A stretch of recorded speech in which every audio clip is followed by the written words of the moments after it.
I was born under a sky wide enough to swallow a manhole. Out here, the air still tastes of dust and sage, and when the sun drops behind the ridges, it paints the land like God's own canvas. My family's ranch sits square in the middle of that horizon, a place carved by sweat, loss, and the kind of quiet only earned by living far from the nearest neighbor. My father used to say, "Land don't belong to a man, son. It's loaned to him for as long as he respects it." I built my life around those words. When my father passed, the ranch fell to me, 2,000 acres of rolling pasture, mesquite, and rock. The land had bones, and I knew every one of them. I could ride blindfolded from the old windmill to the creek bed and back, hearing only the creak of saddle leather and the wind humming through dry grass. It wasn't easy land, but it was honest, and after 40 years of ranching, honesty was all I had left to trade. Then came the day the county boys rolled in suits, clipboards, shiny trucks with logos on the doors. They said they represented the Willow Creek Homeowners Association, a name that didn't belong out here among the cattle and dirt roads. The HOA had sprung up around a new development north of my fence line, a collection of $500,000 houses sitting on what used to be wheat fields. City folks wanting country peace, but not the dirt that came with it. Their representative, a man named Calvin Ross, came knocking on my porch one morning, his polished shoes sinking an inch into the dust. He smiled like a preacher at offering time. "Mr. McKinley," he said, extending a manicured hand.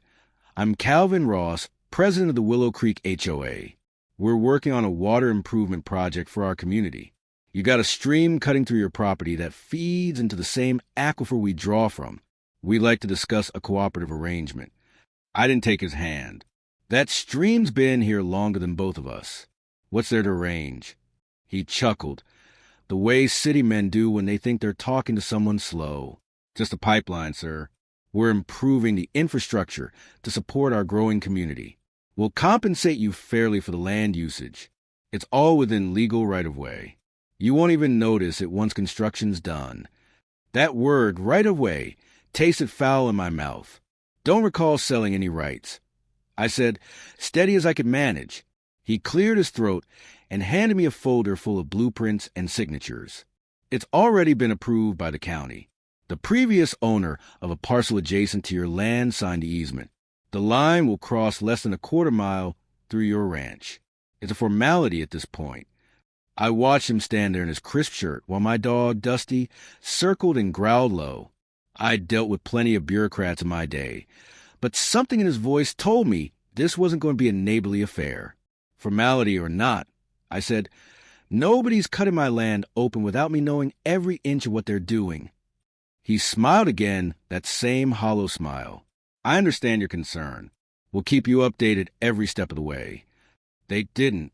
3 weeks later, I came back from the south pasture to find heavy machinery parked by my creek, tearing into the earth like it was theirs to ruin. Men in orange vests waved me off when I rode up. One of them even had the nerve to tell me to stay behind the safety barrier. I remember staring at the steel pipe half buried in the mud, cold, silver, ugly, running straight to the heart of my land. I called the county office, but all I got was hold music and "we'll call you back."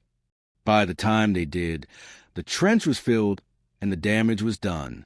I stood there one evening, the sun going down behind that torn earth, and for the first time in my life, the land felt smaller, violated. The creek that once whispered through reeds now gurgled around a concrete culvert. I wanted to scream, but all that came out was dust. Over the next few months, the HOA boys got their water flowing, and the new folks in their vinyl palaces bragged about country living, while my cattle had to drink from muddy ponds because the creek level dropped. My wells ran slow that summer, slower than I'd ever seen. The ground cracked, the grass browned, and the same men who said they'd compensate me fairly never answered a damn call. Then came the letter. "Notification of violation," it read. "Unauthorized livestock crossing the water easement. You are in breach of County Code Section 12.4 and may be subject to fines." I laughed so hard it hurt. They built a pipeline through my land without consent, and now I was trespassing on it. The irony burned deeper than sun on rawhide. That night, I sat on the porch, watching the stars fight through the dark, and thought about my father. He'd always said men forget what it means to earn something.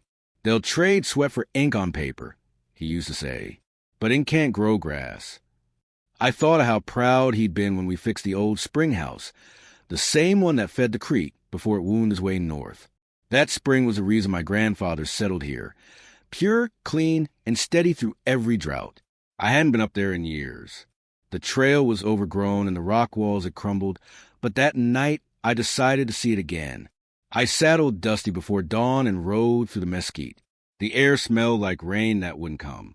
When I reached the spring, I dismounted and knelt beside it. The water still ran clear, bubbling up from deep rock. My reflection looked older than I remembered, lines cut, deep, eyes tired, but the land around me was the same, unspoiled, untouched. For a long time, I just listened. That water had been flowing through generations of McKinleys. It fed our cattle, our crops, and our souls. And now, it fed a subdivision of people who didn't even know its name. That was when the thought first came to me. Quiet, dangerous, but sure. If they wanted to steal from the land, maybe it was time the land stole back. I spent the next few weeks learning everything I could. I called an old friend, Marty, who used to work for the county water board before retiring. He was one of those fellas who never forgot a favor. I asked him to meet me for coffee in town. He looked older too, thinner, grayer, but with the same sharp eyes. When I told him what happened, he shook his head slowly. They got no right to cut through without your consent, even if they've got a partial easement. If that line's affecting your water flow, you could raise hell about it. But be warned, those HOA boys got lawyers who smell blood in the paperwork. I don't want a lawsuit, I said. I want my land respected. He sipped his coffee, thinking, well, the spring that feeds that creek, that's your water source, ain't it? I remember reading an old claim years back when your daddy renewed the rights. It's still under your name. My heart thumped. You saying I own the source?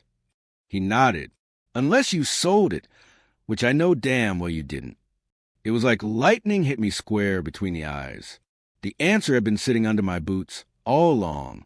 Over the next month, I started buying up parcels of land around the ridge, small, forgotten plots nobody cared about, each one feeding into that same underground vein of water. I kept it quiet through a shell company, so the HOA wouldn't catch wind. By autumn, I held the entire watershed feeding their precious pipeline. Meanwhile, they sent me another fine for livestock encroachment. I framed it and hung it by the fireplace. The first real rain came in late October, but the creek didn't rise like it used to. I knew then their system was running on borrowed time. I'd hired an environmental engineer to help me redirect the spring's overflow legally under my water rights into holding ponds across my property. My cattle drank deep again, and for the first time in months, I slept easy. Then, one morning, the HOA Water Board called an emergency meeting. I wasn't invited, but word travels fast in small towns. Their pumps were running dry. Their lawns were turning brown. Sprinklers hissed air instead of water. When Calvin Ross showed up at my gate again, he didn't look so shiny. His shirt was wrinkled, his tie loose, and his smile gone. "Mr. McKinley," he said, voice tight, "we seem to be experiencing some disruptions in our water supply. The engineers believe the source may have shifted. We like your cooperation in resolving this issue." I leaned on the fence, arms crossed. Funny, I remember asking for cooperation once. You called it a formality. He swallowed hard. I assure you this is different. Our community depends on that water. We can discuss fair compensation. I cut him off. No need. I already own it. His face went pale. Own what? The source, I said, turning toward the ridge where the spring ran, and every drop that comes from it. He stood there speechless, wind whipping at his tie, the same land he once called unnoticeable, stretching wide behind me. I felt no rage, no gloating, just a quiet satisfaction that somewhere my father was smiling. That was the day the balance tipped.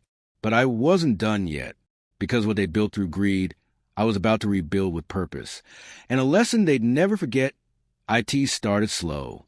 A whisper in the community forums, A few complaints in the local paper. Then the calls began. The HOA's water pressure issue spread through Willow Creek like a sickness no one could cure. Lawns that had once been greener than envy turned brittle and brown. Pools cracked under the heat. Their prized gardens wilted while my cattle grazed on fresh grass that shone under the morning sun. At first, I kept to myself. I wasn't interested in revenge. I only wanted what was mine respected again. But it didn't take long before the HOA started blaming me. They sent inspectors, county agents, and men with cameras to take photos of my land, accusing me of interfering with municipal infrastructure. I let them wander. They found nothing illegal because I hadn't done anything wrong. I just rerouted my own water on my own property with full rights to it. Calvin Ross came back once more, though this time he didn't bother dressing the part. His shiny car kicked up a trail of dust as it rolled up my drive. When he got out, I saw what desperation looked like on a man who'd never been told no in his life.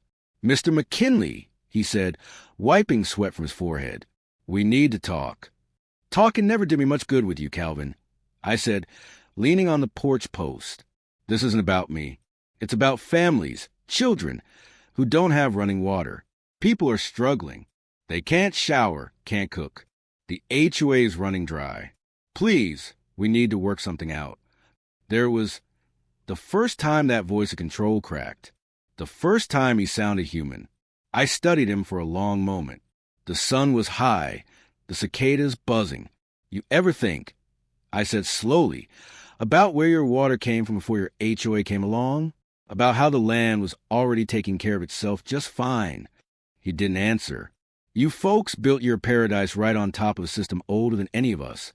I went on. "And when it suited you, you carved through it, through people like me, like we were part of the dirt you wanted paved over. Now the ground's just settling debts." His shoulders sagged. "I admit we handled things poorly. But please, if there's a way." I cut him off with a small wave. "You want water? I'll sell it back. At cost. No profit. But there's one condition. You remove that pipeline from my land. I want it gone." His eyes widened. "That's impossible. The pipeline is a permanent installation. It's the only supply route for the entire development." I met his stare. "Then I guess you better start digging new wells." He stood there a moment, jaw tight, before storming back to his car. His tires spun gravel as he sped down the dirt road, leaving a trail of dust that looked an awful lot like defeat. Over the next few weeks, things got uglier. HOA members started protesting outside the county office. Local news picked up the story. Some painted me as a stubborn old rancher clinging to the past. Others called me a hero standing up to corporate greed. Truth was, I wasn't either. I was just tired of people thinking the world owed them convenience without consequence. Then one afternoon, I got a call from a woman named Linda Harris. She was one of the homeowners in Willow Creek, a single mother, she said, who'd moved there thinking it'd be a good place to raise her 2 kids. Her voice shook as she spoke. "Mr. McKinley, I know what they did to you wasn't right. I voted against the expansion when they first proposed it. But now my kids can't bathe, and we're getting sick from hauling water. Please, can't something be done?" Her words sat heavy in my chest long after I hung up. I remembered my mother washing clothes by hand in the creek when times were tough, the way she'd laugh even when the water was cold. I thought about how easy it was for suffering to spread, not because of one bad man, but because good people stayed quiet too long. That night, I rode out to the ridge where the spring bubbled under moonlight. The sound of that water was steady, patient, like it knew things men didn't. I dipped my hand in, feeling the chill cut through my skin, and I swear it felt like my father whispering, "Don't let bitterness drown what's good in you." Boy. The next morning, I went into town and asked Marty to set up a meeting with the county. I wanted to offer the HOA a fair solution, one that made sense for everyone. It wasn't about pride anymore, it was about balance. When the meeting came, the room was packed, county officials, reporters, angry homeowners, and Calvin sitting near the front looking like a man who hadn't slept in a week. I stood up when my name was called. "I'm not a politician," I said. "I don't talk fancy, but I know land and I know water. You folks built your homes on a promise the land never made. You took what didn't belong to you and didn't think twice about who paid the price. But I ain't your enemy. The land ain't either. It's just reminding you that you can't take without giving back. The room was quiet. So here's what I'm offering. I went on. You buy your water legally from me under a new cooperative system. Every dollar goes into maintaining the watershed. You agree to remove your illegal pipeline and restore the creek crossing on my land. In return, I'll ensure your community gets steady supply, as long as you respect the source. The county board exchanged glances. Calvin stood, red-faced. You can't be serious. You expect us to pay for what was ours already. It was never yours, I said softly. You just borrowed it without asking. The board voted 2 weeks later. My proposal passed by a single vote. The HOA had no choice but to dismantle their pipeline. The machinery returned, this time under my supervision. I stood by the creek and watched as the same men who tore it open now filled the trench, careful not to disturb the grass coming back in. For the first time in a long while, the land looked like it was healing, but something in me changed too. I realized how easy it is for justice to turn to vengeance if a man's not careful. When you hold power, even over those who wronged you, it tests who you really are. I didn't want to be the kind of man who took pride in someone else's thirst.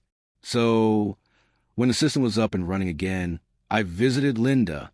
Her kids were playing barefoot in the yard, chasing each other through sprinklers powered by the new cooperative well. She smiled when she saw me, tears in her eyes. "Thank you," she said quietly. "You could have left us dry." I nodded. Wouldn't have sat right with me. We all need water. We just got to learn where it comes from. She handed me a jar, clear glass, full of the new water flowing to her home. "This came from your spring," she said. "Figured you ought to have a first drink." I took a sip. It was cold and clean, tasted like forgiveness, if such a thing had flavor. Word spread fast. The story made local headlines, then national ones. Rancher saves town after HOA overreach, they called it. I didn't care for the fame, but it brought something good. More folks started asking about land stewardship, about sustainable use, about respecting what nature gives instead of taking it for granted. I started working with the county to protect the watershed legally, ensuring no future development could touch it without community approval. But Calvin Ross wasn't done. A month after the deal, he filed a lawsuit claiming I had manipulated the water system for personal gain. It was desperation, plain and simple. Still, lawyers circle like vultures. I could have fought him tooth and nail and won, but I didn't. Instead, I met him face to face one last time. We met at the county courthouse steps. He looked smaller than I remembered. Thinner, shoulders slumped. "Why didn't you just crush me in court?" he asked bitterly.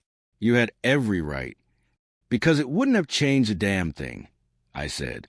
"You'd still think you were the victim, and I'd have turned into something my father never raised me to be."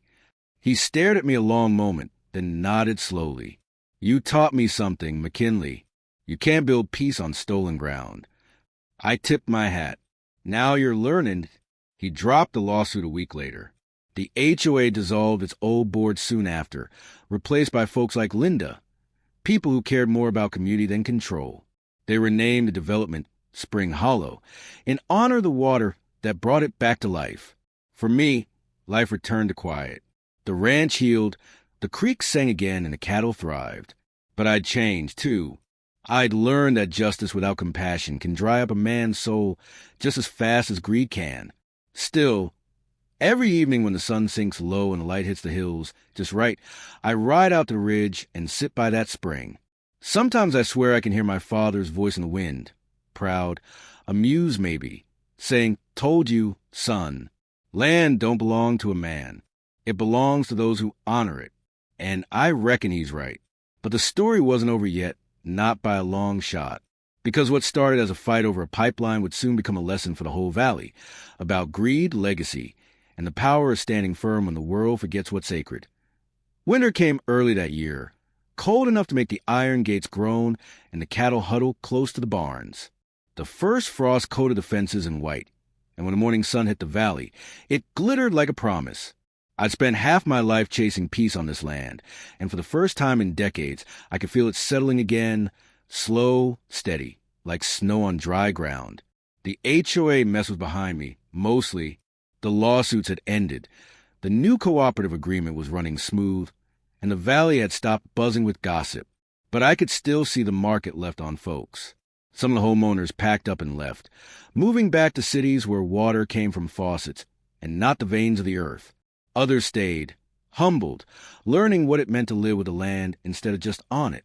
Linda and her kids came by often.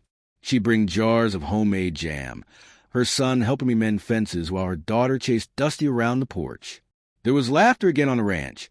Real laughter, not the brittle kind that hides behind pride. It reminded me of a time long gone, when my wife, Mary, still sat on that same porch with me, her knitting basket by her feet, her smile softer than evening light. She'd passed 5 years back, and though I thought I'd made my peace with it, lately I've been feeling her absence like a shadow that never quite left. One evening, as the sun dipped below the ridge, I found myself talking to her empty chair. "You'd have liked Linda," I said quietly.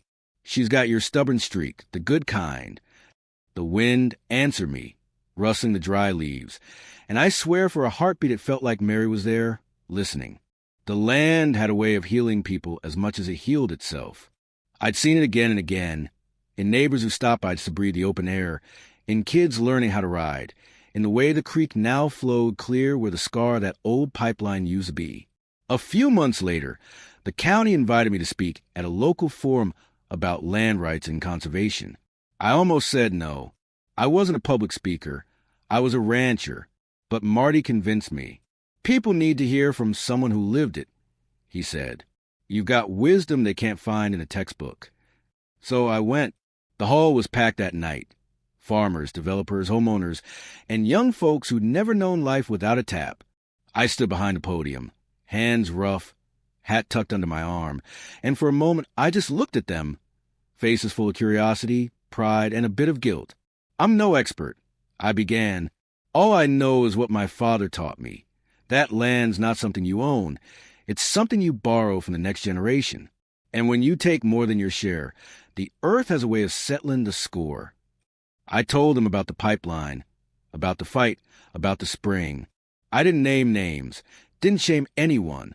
I just told the truth. When that pipeline went through my ranch, I said, I felt like they cut through my heart. But it wasn't the pipe that did the real damage. It was the idea behind it. The idea that progress means taquine without a skin. We've forgotten that respect isn't just for people. It's for the soil under your boots, too. When I finished, the room was silent.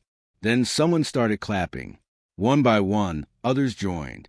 I didn't care about applause, but it meant maybe, just maybe, they'd heard me. Afterward, a young man approached me. He couldn't have been more than 30. Said his name was Ethan, an engineer for a development company. "Mr. McKinley," he said, "I wanted to thank you. We're starting a new project on the west side of the county, and I've been pushing for sustainable systems, local wells, conservation, native plants. Your story helped me make the case." I shook his hand. His grip was firm, eyes steady.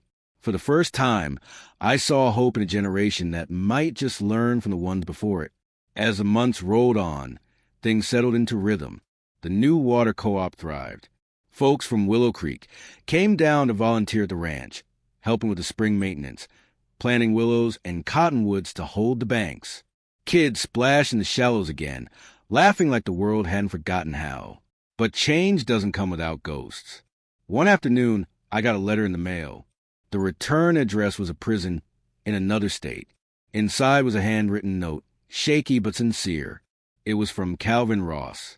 "McKinley, I've had time to think. I lost more than my job. I lost myself chasing something that was never real. You taught me something I'll never forget. Control is an illusion, but stewardship is a gift. I hope one day you can forgive me for what I did to your land." Calvin, I sat there a long while, holding that letter.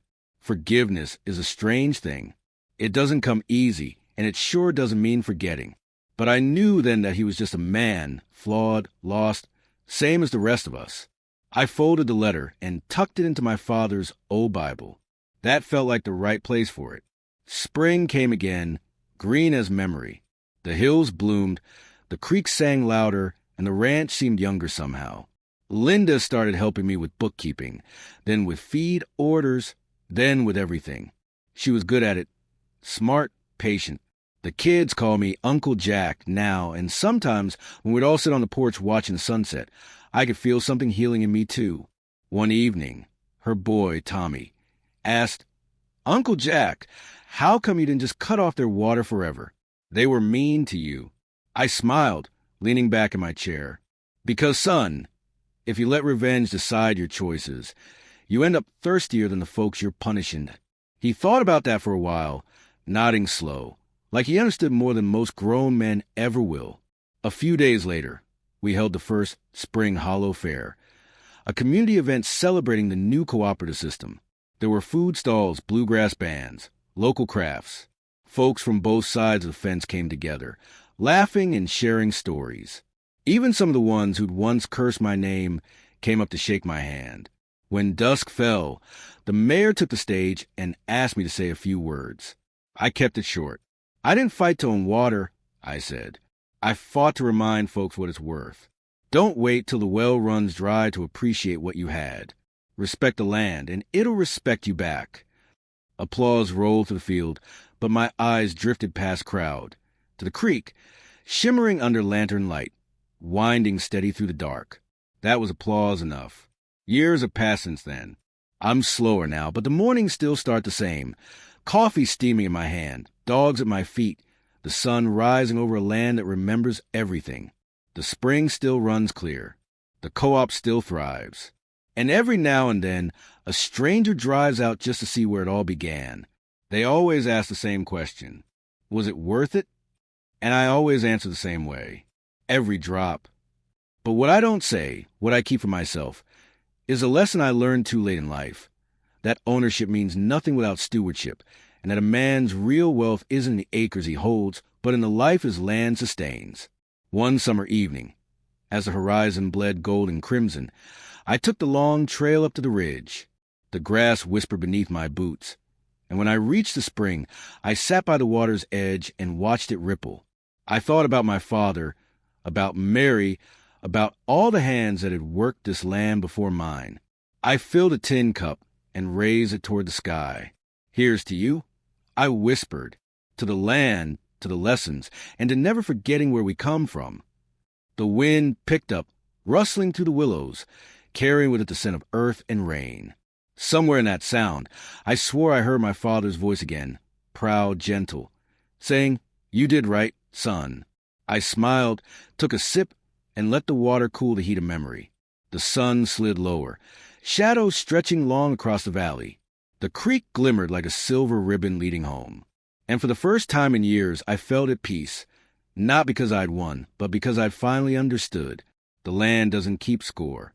It just waits for us to remember our place.